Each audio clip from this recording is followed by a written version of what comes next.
మన లాస్ట్ వీడియోలో మనం లింక్డ్ఇన్ అకౌంట్ ఎలా క్రియేట్ చేయాలో తెలుసుకున్నాం. ఈ వీడియోలో దాని నెక్స్ట్ స్టెప్ అయిన ప్రొఫెషనల్ లింక్డ్ఇన్ ప్రొఫైల్ ఎలా బిల్డ్ చేయాలో తెలుసుకుందాం. ఇప్పుడు మీకు ఒక డౌట్ రావచ్చు, అసలు మనం లింక్డ్ఇన్ ప్రొఫైల్ ఎందుకు బిల్డ్ చేసుకోవాలి, అది అంత అవసరమా అని. అవును, అవసరమే. లింక్డ్ఇన్ అనేది ఒక ప్రొఫెషనల్ సోషల్ మీడియా ప్లాట్ఫామ్. ఇందులో 67 మిలియన్ కంపెనీస్ లిస్ట్ అయి ఉన్నాయి. అంతేకాకుండా ఇందులో 90% ఆఫ్ కంపెనీస్ హైరింగ్ కోసం లింక్డ్ఇన్ వాడతాయి. రిక్రూటర్స్ హైర్ చేసుకోవడానికి పీపుల్ సెర్చ్ చేసినప్పుడు మన ప్రొఫైల్ కూడా కనబడాలంటే మన ప్రొఫైల్ని కరెక్ట్గా ఆప్టిమైజ్ చేసి ఉంచుకోవాలి. అంతేకాకుండా ఎవరైతే లింక్డ్ఇన్ ప్రొఫైల్ 100% కంప్లీట్ అయి ఉంటుందో వాళ్ళకి 40 times ఎక్కువగా జాబ్ ఆపర్చునిటీస్ వస్తాయంట. అది ఎలా చేయాలో ఈ వీడియో నేను మీకు చెప్తాను. నేను ఈ వీడియో కోసం ఒక సీనియర్ రిక్రూటర్తో మాట్లాడాను. నేను వాళ్ళతో మాట్లాడినప్పుడు వాళ్ళ ఒక క్వశ్చన్ అడిగా. వాళ్ళ ఒక పర్సన్ లింక్డ్ఇన్ ప్రొఫైల్ ఓపెన్ చేసినప్పుడు వాళ్ళు ఏం చూస్తారో అని అడిగా. ఆమె కూడా దానికి ఒక మంచి ఆన్సర్తో పాటు కొన్ని టిప్స్ కూడా ఇచ్చింది. దాని గురించి మనం ఈ వీడియో ఎండింగ్లో మాట్లాడుకుందాం. ఇప్పుడు మనం లింక్డ్ఇన్లో ఒక్కొక్క సెక్షన్ బ్రేక్ డౌన్ చేసుకుంటూ వెళ్దాం. ముందుగా ప్రొఫైల్ పిక్చర్ నుంచి స్టార్ట్ చేద్దాం. ఒక రిక్రూటర్ మన ప్రొఫైల్ చూసినప్పుడు మనం అప్రోచ్ అయ్యేలా ఉండాలి. నేను రిక్రూటర్తో మాట్లాడినప్పుడు వాళ్ళు చెప్పింది ఏంటంటే మన ప్రొఫైల్ చూసిన 6 secondsలో డిసైడ్ చేస్తారంట మన గురించి ఇంకా తెలుసుకోవాలా వద్దా అని. అందుకే మన ప్రొఫైల్ పిక్చర్ మరియు బ్యానర్ కొంచెం ప్రొఫెషనల్గా ఉంచుకోవాలి. అసలు మన లింక్డ్ఇన్ ప్రొఫైల్ పిక్చర్ ఎలా ఉండాలి? మన లింక్డ్ఇన్ ప్రొఫైల్ పిక్చర్ ప్రొఫెషనల్గా కనిపించాలంటే మనం కొన్ని టిప్స్ ఫాలో అవ్వాలి. 1, మనం ఇప్పుడు ఎలా ఉన్నామో ప్రొఫైల్ పిక్చర్ కూడా అలాగే ఉండాలి. కొంతమంది ఏం చేస్తారంటే వాళ్ళ చిన్నప్పటి ఫొటోస్ లేదా 5-6 years బ్యాక్ దిగిన ఫొటోస్ లింక్డ్ఇన్ ప్రొఫైల్ పిక్చర్గా పెడుతుంటారు. అలా చేయకూడదు. ఇంపార్టెంట్ థింగ్, ఇన్స్టాగ్రామ్లో అప్లోడ్ చేస్తే ఇలాంటి ఫుల్ ఫొటోస్ పెట్టకూడదు. ఇలా పెడితే ఫొటోస్లో మన ఫేస్ ఎక్కడుందో రిక్రూటర్స్ వెతుక్కోవాల్సి వస్తుంది. మనం లింక్డ్ఇన్లో ప్రొఫైల్ పిక్చర్ పెట్టేటప్పుడు ప్రొఫైల్ పిక్చర్లో 60% మన ఫేస్ కవర్ అయిపోయి ఉండాలి. అది కూడా స్మైలీ ఫేస్గా ఉండాలి.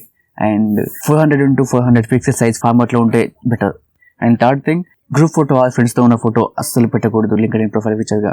ఒక ఫోటోలో 2 లేదా 3 ఉంటే రిక్రూటర్స్ కన్ఫ్యూజ్ అవుతారు అందులో మనం ఎవరో తెలుసుకోవడానికి. ఇవన్నీ చేసినా మీ ఫోటోకి ప్రొఫెషనల్ ఫీల్ రావట్లేదా? అయితే AI టూల్స్ యూజ్ చేయండి, లైక్ PFP మేకర్. ఇందులో మన ఫోటోని అప్లోడ్ చేస్తే ఒక మంచి ప్రొఫెషనల్ ఫోటోలా కన్వర్ట్ చేసి ఇస్తుంది. And next section banner. ఈ బ్యానర్లో మీరు ఏ ఇండస్ట్రీ ఆ ఫీల్డ్లో ఉంటే దానికి సంబంధించిన ఇమేజెస్ని ఇందులో అప్లోడ్ చేయాల్సి ఉంటుంది. గూగుల్లో చాలా ఇమేజెస్ దొరుకుతాయి. గూగుల్లో ముందుగా మన ఇండస్ట్రీ టైప్ చేసి, ఇండస్ట్రీ అంటే మనం ఎంచుకున్న ఫీల్డ్ లైక్ సాఫ్ట్వేర్, IT ఇలా. సో నా జాబ్ రోల్ ఏంటి? నా జాబ్ రోల్ సాఫ్ట్వేర్ ఇంజనీర్ అనుకోండి. సాఫ్ట్వేర్ ఇంజనీర్ అని టైప్ చేసి దాని పక్కన లింక్డ్ఇన్ బ్యానర్ అని టైప్ చేసి గూగుల్లో ఎంటర్ చేసాను అనుకో, ఇందులో చాలా ఇమేజెస్ వస్తాయి. మీకు నచ్చిన ఇమేజ్ డౌన్లోడ్ చేసి ప్రొఫైల్లో పెట్టుకోవచ్చు. అదర్వైజ్ క్యాన్వాలో కూడా చాలా ఫ్రీ టెంప్లెట్స్ ఉంటాయి. వాటిని కస్టమైజ్ చేసుకొని డౌన్లోడ్ చేసుకోండి. సింపుల్గా చెప్పాలంటే మన ప్రొఫైల్ బ్యానర్ ఫస్ట్ అయితే మన ఎడ్యుకేషన్ రిలేటెడ్గా ఉండాలి, లేదా మనం ఎంచుకున్న ఫీల్డ్కి రిలేటెడ్గా ఉండాలి. ఫర్ ఎగ్జాంపుల్, నేను డిజిటల్ మార్కెటర్ కాబట్టి డిజిటల్ మార్కెటింగ్కి సంబంధించిన బ్యానర్ నా ప్రొఫైల్ పిక్చర్గా పెట్టుకుంటా. మనం ఫోకస్ చేయాల్సిన థర్డ్ సెక్షన్ ఏంటంటే మన హెడ్లైన్. మన ప్రొఫైల్లో మన హెడ్లైన్ మనల్ని సింపుల్ వర్డ్స్లో డిస్క్రైబ్ చేస్తుంది. 220 charactersలో మన గురించి మనం రాయాలి. ఈ హెడ్లైన్ మనం ఏంటో అండ్ మనం ఏం చేస్తామో తెలిపేలా ఉండాలి. ఏదైనా మన గురించి సెర్చ్ చేసినప్పుడు ప్రొఫైల్లో ఫోటోతో పాటు ఈ హెడ్లైన్ కూడా కనిపిస్తుంది. మన లింక్డ్ఇన్ సెర్చ్లో కనబడినప్పుడు మన ప్రొఫైల్ని సెలెక్ట్ చేసుకోవాలంటే మనకి ఈ హెడ్లైన్ చాలా హెల్ప్ అవుతుంది. మన హెడ్లైన్లో చాలా రాయొచ్చు, లైక్ మన college details, education details, work history, చాలా ఉంటాయి. కానీ ఇవన్నీ కలిపి రాయాలి, ఎందుకంటే 220 characters వాటి లిమిట్ ఉంటుంది అక్కడ. అసలు లింక్డ్ఇన్ హెడ్లైన్లో ఏం రాయాలి, కరెక్ట్ వే ఏంటి? ఏవైనా రిక్రూటర్స్ మన గురించి సెర్చ్ చేసినప్పుడు కొన్ని స్పెసిఫిక్ కీవర్డ్తో సెర్చ్ చేస్తారు. ఫర్ ఎగ్జాంపుల్, నేను ఒక డిజిటల్ మార్కెటర్. ఏమైనా రిక్రూటర్ ఒక డిజిటల్ మార్కెటర్ గురించి సెర్చ్ చేయాలనుకుంటే లింక్డ్ఇన్లో డిజిటల్ మార్కెటర్ అనే కీవర్డ్ యూజ్ చేసి సెర్చ్ చేస్తారు. సో అప్పుడు నా ప్రొఫైల్ లింక్డ్ఇన్ సెర్చ్లో రావాలంటే నేను ఈ డిజిటల్ మార్కెటర్ అనే కీవర్డ్ నా హెడ్లైన్లో ఉంచుకోవాలి. ఈ డిజిటల్ మార్కెటర్ అనే కీవర్డ్ ఎంత ఎక్కువగా నా ప్రొఫైల్ రిపీట్ అయితే నా ప్రొఫైల్ సెర్చ్లో కనబడే ఛాన్స్ అంత ఎక్కువగా ఉంటుంది. అలానే కీవర్డ్ స్పామ్ చేయకూడదు, న్యాచురల్గా రాయాలి. ఇప్పుడు నేను మీకు సింపుల్గా నా లింక్డ్ఇన్ హెడ్లైన్ రాసి చూపిస్తాను. నేను ఫ్రీలాన్సర్ అండ్ డిజిటల్ మార్కెటర్ కాబట్టి digital marketer, social media specialist and WordPress developer. I help business grow the online presence and Boost revenue, social media strategies and PPC advertising అని రాస్తున్నా. నేను నా హెడ్లైన్ రాయడానికి ఒక ఫార్ములా వాడాను. ముందు ఇండస్ట్రీ రాసి, దాని తర్వాత స్కిల్స్ రాసి, నెక్స్ట్ నేను ఏం చేస్తానో రాసా. అండ్ నేను ఏ కంపెనీలో వర్క్ చేయలేదు కాబట్టి ఇలా రాసా. ఒకవేళ మీరు ఏదైనా కంపెనీలో వర్క్ చేసినట్టయితే ఈ ఫార్మాట్ ఫాలో అవ్వండి. Job, company name and plus skills and plus what you do. For example, ఈ హెడ్లైన్ చూడండి. ఒకవేళ మీరు స్టూడెంట్ అయితే ఈ ఫార్మాట్ ఫాలో అవ్వండి. Education and college plus skills. For example, ఈ హెడ్లైన్ చూడండి. ఒకవేళ మీరు ఫస్ట్ గ్రాడ్యుయేట్ అయితే ఈ ఫార్మాట్ ఫాలో అవ్వండి. Graduated field and college plus skills. ఒకవేళ మీరు ఏదైనా ఇంటర్న్షిప్ చేస్తున్నట్టయితే ఈ ఫార్మాట్ ఫాలో అవ్వండి. Intern, company name, industry, skills and what you do. ఒకవేళ మీరు ఆల్రెడీ ఏదైనా కంపెనీలో ఇంటర్వ్యూ చేసి ఉంటే ఇలా రాయండి. X intern, company name, industry plus skills and what you do. ఒకవేళ మీరు గ్రాడ్యుయేషన్ చేస్తున్నట్టయితే ఇలా కూడా రాయొచ్చు. Pursuing education field plus skills. ఇప్పుడు మనం రాయాల్సిన నెక్స్ట్ సెక్షన్ అబౌట్ సెక్షన్. మనం హెడ్లైన్లో షార్ట్గా మన గురించి రాస్తాం కదా, ఈ అబౌట్ మీ సెక్షన్లో కూడా కొంచెం మన గురించి రాయాల్సి ఉంటుంది, కాకపోతే కొంచెం ఎక్కువగా రాయాల్సి ఉంటుంది. మన ప్రొఫైల్ ఫోటో అండ్ హెడ్లైన్ చూసాక మన గురించి ఇంకా తెలుసుకోవాలంటే ఈ అబౌట్ మీ సెక్షన్ వాడతారు. అందుకే మనం ఈ అబౌట్ సెక్షన్ చాలా జాగ్రత్తగా రాయాలి. How to right and effective about section. మనం మన అబౌట్ సెక్షన్ రాయడానికి కొన్ని రూల్స్ ఫాలో అయితే మన అబౌట్ సెక్షన్ చాలా ప్రొఫెషనల్గా కనబడే చేసుకోవచ్చు. 1. It should narrate a story. మనం మనల్ని ఒక బ్యూటిఫుల్ స్టోరీతో ప్రజెంట్ చేసుకోవాలి. ఎలా పడితే అలా రాయద్దు. అంటే ఏదో ఒక ఫేక్ స్టోరీ మూవీ స్టోరీ రాయమని చెప్పట్లేదు. రిక్రూటర్స్ అటెన్షన్ గ్రాప్ చేసుకోవడానికి మనం మన స్టోరీని, మన ప్రొఫెషనల్ జర్నీని కొంచెం బ్యూటిఫుల్గా ప్రజెంట్ చేయమని అర్థం. And second, use industry related keywords. మన అబౌట్ సెక్షన్ రాసేటప్పుడు మన ఇండస్ట్రీకి సంబంధించిన కీవర్డ్స్ని కొన్ని వాడి రాయాలి. ఫర్ ఎగ్జాంపుల్, నేను ఒక డిజిటల్ మార్కెటర్, ఇది నా ఇండస్ట్రీ. నా గురించి ఏమైనా సర్చ్ చేసినప్పుడు సోషల్ మీడియా మార్కెటర్ లేదా డిజిటల్ మార్కెటర్ అని సర్చ్ చేస్తాను. ఈ కీవర్డ్స్ని సర్చ్ చేసినప్పుడు నా నేమ్ కూడా సర్చ్ రిజల్ట్స్లో రావాలంటే ఈ కీవర్డ్స్ నా అబౌట్ సెక్షన్లో ఎంత ఎక్కువగా వాడితే అంత ఎక్కువ ఛాన్స్ ఉంటుంది నా ప్రొఫైల్ సర్చ్లో కనబడడానికి. Next, include numbers and data. మన ప్రొఫైల్ మిగతా ప్రొఫైల్స్ కంటే బాగా కనబడాలంటే మన అచీవ్మెంట్స్ ఆర్ పర్ఫార్మెన్స్ నెంబర్స్లో లేదా పర్సంటేజ్తో రాయాలి. ఫర్ ఎగ్జాంపుల్, నేను పాస్ట్ కంపెనీలో వర్క్ చేసినప్పుడు ఒక సోషల్ మీడియా అకౌంట్ని మెయింటైన్ చేశాను చెప్పకుండా I increased YouTube subscribers by 85% from 1,000 to 9,500 అని ఇలా చెప్పాలి. ఇంకో ఎగ్జాంపుల్ చెప్పాలంటే I increased company revenue by 15%. ఇలా రాస్తే మన ప్రొఫైల్ మిగతా ప్రొఫైల్స్ కంటే బాగా కనిపిస్తుంది. ఇది నేను చేసింది కాబట్టి నేను ఇలా చెప్తున్నాను. ఒకవేళ మీరు చేసిన పని నంబర్స్తో ఇలా మెన్షన్ చేసామని చెప్తున్నాను.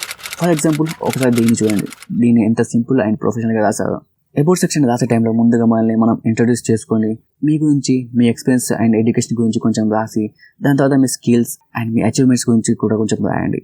ఒకవేళ మీ స్టూడెంట్ అయితే రీసెంట్ గ్రాడ్యుయేట్ అయితే మిమ్మల్ని మీరు ఇంట్రడ్యూస్ చేసుకొని మీరు ఏం చదివారో లేదా ఏం చదువుతున్నారో, ఏ ప్రాజెక్ట్స్ మీద వర్క్ చేస్తారో, అలాగే మీకున్న స్కిల్స్, తెలిసిన technologies and me interest, hobbies అన్నిటి గురించి రాయండి. మన అబౌట్ సెక్షన్ రాసే టైంలో మన స్కిల్స్ని హైలైట్ చేసుకొని రాయాలి. మీ స్టూడెంట్ రీసెంట్ గ్రాడ్యుయేట్ అయితే ఈ ఫార్మాట్ ఫాలో అవ్వండి. ఒకవేళ మీరు ఏదైనా కంపెనీలో వర్క్ చేస్తున్న ఈ ఫార్మాట్ని ఫాలో అవ్వండి. అంతేకాకుండా మీకు కొన్ని అబౌట్ సెక్షన్లో రాయడానికి కొన్ని ఫార్మాట్స్ రెడీగా చేసి ఈ వీడియో డిస్క్రిప్షన్లో పెడుతున్నా. ఈ వీడియో కింద కామెంట్ చేసి ఛానల్ సబ్స్క్రైబ్ చేసుకోండి. డిస్క్రిప్షన్లో ఉన్న ఫార్మాట్ని డౌన్లోడ్ చేసుకొని మీ డీటెయిల్స్తో కస్టమైజ్ చేసుకోండి. ఈ అబౌట్ సెక్షన్ రాయడానికి కొంచెం ఎక్కువ టైం తీసుకొని కొంచెం ప్రొఫెషనల్గా రాయండి. ఇప్పుడు coming to our next section, experience. మనం ఈ ఎక్స్పీరియన్స్ సెక్షన్లో మనకున్న ఇండస్ట్రీ ఎక్స్పీరియన్స్ యాడ్ చేయొచ్చు. ఒకవేళ మనం ఏదైనా కంపెనీలో full time or part time లేదా ఫ్రీలాన్సర్గా వర్క్ చేసిన ఆ ఎక్స్పీరియన్స్ ఇందులో మనం యాడ్ చేసుకోవచ్చు. ఒకవేళ మీరు స్టూడెంట్ అయితే దీన్ని లీవ్ చేయొచ్చు. లేదా మీరు గ్రాడ్యుయేషన్ చేస్తూ మీరు web development, artificial intelligence and cloud technology మీద వర్క్ చేద్దాం అనుకుంటే ఈ మైక్రోసాఫ్ట్ ఆఫర్ చేసే ఇంటర్న్షిప్ కంపల్సరీ కంప్లీట్ చేసుకోండి. ఇది మీకు లైఫ్లో చాలా బాగా హెల్ప్ అవుతుంది. అంతేకాకుండా మైక్రోసాఫ్ట్ అప్లై చేసిన ప్రతి ఒక్కరికి ఈ ఇంటర్న్షిప్ ఛాన్స్ ఇస్తుంది. మీకు దీని ఫుల్ వీడియో కావాలంటే మన చాలా ఆల్రెడీ ఉంది, సో దాన్ని చూసి ఫాలో అవ్వండి. ఒకవేళ మీరు ఏదైనా ఇంటర్న్షిప్ చేసినా లేదా ఏదైనా స్టార్టప్లో వర్క్ చేసినా ఆ ఎక్స్పీరియన్స్ కూడా ఇక్కడ యాడ్ చేసుకోవచ్చు. ఇప్పుడు మనం లింక్డ్ఇన్లో ఎక్స్పీరియన్స్ని ఎలా యాడ్ చేయాలో చూద్దాం. ముందే ఇక్కడ ప్లస్ బటన్ ఉంది కదా, దీన్ని క్లిక్ చేస్తే మన యాడ్ పొజిషన్ ఆప్షన్ వస్తుంది. యాడ్ పొజిషన్ని క్లిక్ చేసాక మనకి ఇలా వస్తుంది. ఇక్కడ టైటిల్లో మనం చేసిన జాబ్ లేదా ఇంటర్న్షిప్ టైటిల్ గురించి రాయాలి. ఫర్ ఎగ్జాంపుల్, నేను ఏదైనా కంపెనీలో డిజిటల్ మార్కెటింగ్ ఇంటర్న్షిప్ చేస్తే దాని డిజిటల్ మార్కెటింగ్ ఇంటర్న్ అని యాడ్ చేసుకోవచ్చు. ఇక్కడ కింద ఎంప్లాయ్మెంట్ టైప్లో మనం జాబ్ టైప్ గురించి రాయాలి. లైక్ ఫుల్ టైమ్ జాబా, పార్ట్ టైమ్ జాబా, ఫ్రీలాన్సా లేదా ఇంటర్న్షిప్. నేను ఇంటర్న్షిప్ యాడ్ చేస్తున్నా కాబట్టి ఇంటర్న్షిప్ అని యాడ్ చేస్తున్నా. ఇక్కడ కంపెనీ నేమ్లో మనం ఏ కంపెనీలో వర్క్ చేసామనేది ఇక్కడ రాయాల్సి ఉంటుంది. నెక్స్ట్ ఇక్కడ కంపెనీ లొకేషన్ దగ్గర ఇక్కడ లొకేషన్లో కంపెనీ ఏ స్టేట్ ఆర్ కంట్రీలో లొకేట్ అయిందో రాయాలి. దాని తర్వాత ఇక్కడ లొకేషన్ టైప్లో మనం కంపెనీకి వెళ్ళి వర్క్ చేసామా లేదా వర్క్ ఫ్రమ్ హోమ్ జాబా అనేది ఇక్కడ రాయాల్సి ఉంటుంది. లేదా హైబ్రిడ్ అయితే హైబ్రిడ్ అని సెలెక్ట్ చేసుకోవాలి. రిమోట్ జాబ్ అంటే వర్క్ ఫ్రమ్ హోమ్ అని అర్థం. ఆన్ సైట్ అంటే వర్క్ ఫ్రమ్ ఆఫీస్ అని అర్థం. లొకేషన్ యాడ్ చేశాక ఇక్కడ ఇండస్ట్రీ సెక్షన్లో మనం కంపెనీ ఏ ఇండస్ట్రీకి చెందిందో రాయాలి, లేదా మనం చేసే జాబ్ ఏ ఇండస్ట్రీకి చెందిందో రాయాలి. ఫర్ ఎగ్జాంపుల్, నేను డిజిటల్ మార్కెటర్ కాబట్టి ఇక్కడ నా ఇండస్ట్రీలో మార్కెటింగ్ అని వస్తుంది, సో దీన్ని సెలెక్ట్ చేసుకుంటున్నా. ఇది అయిపోయాక మనం యాడ్ చేయాల్సింది నెక్స్ట్ డిస్క్రిప్షన్. చాలామంది దీన్ని ఇగ్నోర్ చేస్తారు, బట్ ఇది ఎక్స్పీరియన్స్ సెక్షన్లోనే చాలా ఇంపార్టెంట్. ఇందులో మనం ఏం వర్క్ చేసాం, ఎలా చేసాం అనేది యాడ్ చేయాలి. ఫర్ ఎగ్జాంపుల్, నేను ఒక ప్రాజెక్ట్ మేనేజర్కి సంబంధించిన ఎక్స్పీరియన్స్ యాడ్ చేస్తున్నాను అనుకోండి. నేను ఎన్ని ప్రాజెక్ట్స్ హ్యాండిల్ చేశాను, ఎంత బడ్జెట్ వరకు హ్యాండిల్ చేశాను, అండ్ ఒక్క ప్రాజెక్ట్ కోసం ఎంతమంది పీపుల్ వరకు హ్యాండిల్ చేశాను అనేది రాయాల్సి ఉంటుంది. సేమ్ ఇలాగే మీ ఎక్స్పీరియన్స్ తగ్గట్టుగా మీ కస్టమైజ్ చేసుకొని రాయండి. డిస్క్రిప్షన్ అయిపోయాక మనం ఈ జాబ్లో మనకున్న స్కిల్స్లో ఏ స్కిల్స్ యూజ్ చేసామనేది రాయాలి. లైక్ నేను డిజిటల్ మార్కెటర్ ఇంటర్న్షిప్ యాడ్ చేస్తే ఇది ఇంటర్న్షిప్కి ఏ స్కిల్స్ వాడానో అండ్ వాడబోతున్నానో యాడ్ చేయాల్సి ఉంటుంది. ఇవన్నీ యాడ్ చేశాక ఇక్కడ సేవ్ బటన్ క్లిక్ చేస్తే మన ఎక్స్పీరియన్స్ యాడ్ అయిపోతుంది. ఇలా మీకు ఎన్ని కంపెనీస్లో ఎక్స్పీరియన్స్ ఉంటే అన్ని కంపెనీస్ ఇక్కడ యాడ్ చేయండి. ఇప్పుడు మనం యాడ్ చేయాల్సిన నెక్స్ట్ సెక్షన్ ఎడ్యుకేషన్. ఎడ్యుకేషన్లో మనం ఏ కాలేజీలో ఏ కోర్స్ చదివామో రాయాల్సి ఉంటుంది. ఇందులో మనం 10th క్లాస్ నుండి యాడ్ చేయాల్సిన అవసరం ఏం లేదు. ఒకరి మీద యాడ్ చేయాలనుకుంటే యాడ్ చేసుకోవచ్చు. నేనైతే నా డిగ్రీ అండ్ మాస్టర్స్ యాడ్ చేసుకుంటాను. ఇందులో ఎడ్యుకేషన్ సెక్షన్ యాడ్ చేయడానికి మీకు ప్లస్ బటన్ ఉంది కదా, దేన్ని క్లిక్ చేయండి. ఒకవేళ మీకు బీటెక్ డిగ్రీ అయితే ఇంటర్ నుండి యాడ్ చేయాలనుకుంటే ముందు ఇంటర్ యాడ్ చేశాక తర్వాత డిగ్రీ బీటెక్ యాడ్ చేయండి. ఇక్కడ స్కూల్ దగ్గర మీరు ఏ స్కూల్ కాలేజ్లో చదువుతున్నారో దాని కాలేజ్ నేమ్ ఎంటర్ చేయండి. దాని తర్వాత ఇక్కడ డిగ్రీ దగ్గర మీరు ఏం చదువుతున్నారో ఎంటర్ చేయండి. ఒకవేళ మీరు డిగ్రీ అయితే బ్యాచెస్ ఆఫ్ డిగ్రీ అని, ఒకవేళ మీరు బీటెక్ అయితే బ్యాచెస్ ఆఫ్ టెక్నాలజీ అని రాయండి. నెక్స్ట్ ఇక్కడ ఫీల్డ్ ఆఫ్ స్టడీలో మీరు ఏ కోర్స్ చదువుతున్నారో ఎంటర్ చేయండి. లైక్ డిగ్రీలో బీకామ్ ఆర్ బీఏ, బీటెక్లో ట్రిపుల్-ఏ, ఈసీఈ ఇలా షార్ట్కట్లో కాకుండా ఫుల్ నేమ్తో రాయండి. దాని తర్వాత మీ కోర్స్ స్టార్ట్ అయిన మంత్ అండ్ ఇయర్ సెలెక్ట్ చేసుకోండి.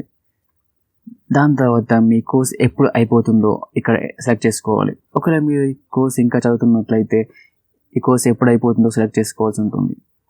దాని తర్వాత మీ కోర్స్లో ఓవరాల్ గ్రేడ్ ఎంత వచ్చిందో దాన్ని ఇక్కడ ఎంటర్ చేయాల్సి ఉంటుంది. ఒకవేళ మీ కాలేజ్ ఇంకా కంప్లీట్ అవ్వకపోతే లీవ్ చేసేయండి.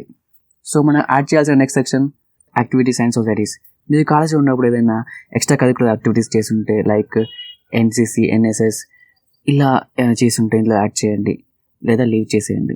నెక్స్ట్ డిస్క్రిప్షన్లో మీ అకాడమిక్ జర్నీ గురించి రాయండి. లైక్ మీ కాలేజ్ టైంలో ఏం చేసారో, ఏం నేర్చుకున్నారో ఇలాంటివి రాయండి లేదా లీవ్ చేసేయచ్చు, కానీ రాస్తేనే బెటర్. దాని తర్వాత స్కిల్స్ సెక్షన్లో మీరు ఈ కాలేజ్లో టైంలో ఏ స్కిల్స్ నేర్చుకున్నారో రాయండి. స్కిల్స్ అంటే సాఫ్ట్ స్కిల్స్ కావచ్చు, హార్డ్ స్కిల్స్ కావచ్చు. సాఫ్ట్ స్కిల్స్ అంటే కమ్యూనికేషన్ స్కిల్స్, ప్రాబ్లమ్ సాల్వింగ్ ఇలాంటివి. హార్డ్ స్కిల్స్ అంటే జావా, పైథాన్ ఇలాంటివి. ఇలా మీరు ఎన్ని కాలేజెస్ యాడ్ చేయాలనుకుంటున్నారో అన్ని కాలేజెస్ ఇక్కడ యాడ్ చేయండి. ఎడ్యుకేషన్ సెక్షన్ అయిపోయాక ఇక్కడ మనకి ఉన్న సర్టిఫికేట్స్ యాడ్ చేసుకోవడానికి మనకు ఒక సెక్షన్ ఉంటుంది. మీకు ఏమైనా సర్టిఫికేట్స్ ఉంటే ఇందులో ప్రెస్ ఐకాన్ క్లిక్ చేసి యాడ్ చేసుకోండి. ఇప్పుడు మనం యాడ్ చేయాల్సిన నెక్స్ట్ సెక్షన్ స్కిల్స్. లింక్డ్ఇన్లో ఈ స్కిల్స్ సెక్షన్ చాలా ఇంపార్టెంట్. ఎందుకంటే మనకి ఏం వచ్చో రిక్రూటర్స్కి ఇక్కడ అర్థమైపోతుంది. మనం రిక్రూటర్స్కి ఏం స్కిల్స్ చూపించాలనుకుంటున్నామో మనం ఇక్కడ చూపించవచ్చు.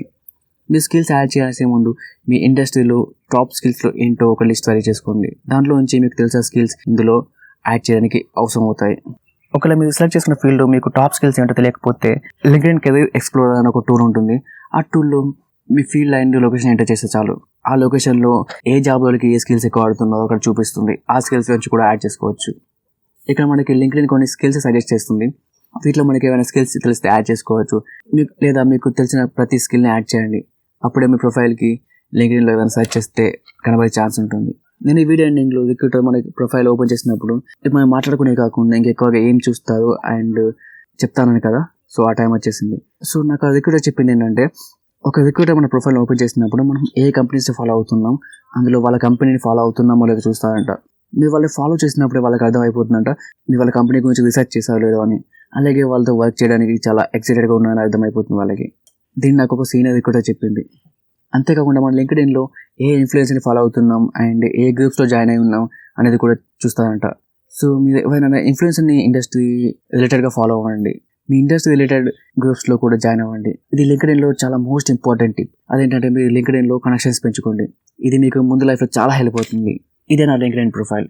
మీకు ఇంకా ఇలాంటి టిప్స్ అండ్ జాబ్ ఆపర్చునిటీస్ కావాలంటే లింక్డ్ఇన్లో ఫాలో అవ్వండి. అలాగే మీకు నా డౌట్స్ ఉన్నాయని నాకు లింక్డ్ఇన్లో మెసేజ్ చేయొచ్చు. ఎందుకంటే నేను లింక్డ్ఇన్లో చాలా యాక్టివ్గా ఉంటాను. సో నన్ను అక్కడ ఫాలో అయితే చాలా బెటర్. ఇక మీరు జాబ్ సర్చింగ్ చేసుకుని రెడీగా ఉన్నట్టే. ఒకవేళ మీకు జాబ్ సర్చింగ్లో అడ్వాన్స్డ్ టిప్స్ కావాలంటే కింద కామెంట్ చేయండి. మీరు కామెంట్ చేస్తే నేను చెప్పకుండా ఒక వీడియో చేస్తాను దానికోసం.